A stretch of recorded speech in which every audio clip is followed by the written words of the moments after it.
il n'y a pas d'erreur, nous sommes bien à la Doigt-Sérigny, au point de départ de la marche gourmande. Mais avant d'attaquer la partie sportive, chaque randonneur avait droit à quelques chants d'encouragement et un petit ravitaillement. Puis direction les vignes pour une marche tranquille encore, d'une dizaine de minutes jusqu'à un premier arrêt gourmand et musical, le premier d'une longue série. Parmi les 2500 marcheurs inscrits cette année, beaucoup d'habitués. C'est la 20e que je fais, j'ai juste raté la 6e. La première, nous l'avons fait, il y avait du coq au vin, c'était du coq à l'eau parce qu'il n'arrêtait pas de pleuvoir. Cette balade atypique a été créée en 1995 par 11 vignerons de la Doigt, après avoir découvert une marche de ce style en Italie.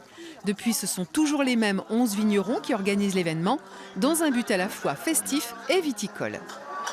C'est faire découvrir nos terroirs, nos vins. On est situé ici au pied de la colline de Corton.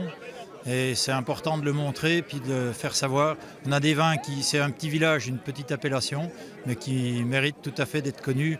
Et 21 ans plus tard, grâce à cette marche, c'est de tous les coins de France et même d'au-delà qu'affluent les amateurs des vins de la Doigt et de Corton.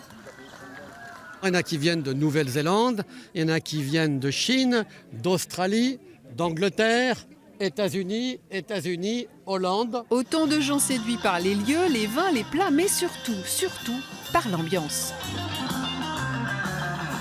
La camaraderie, la convivialité.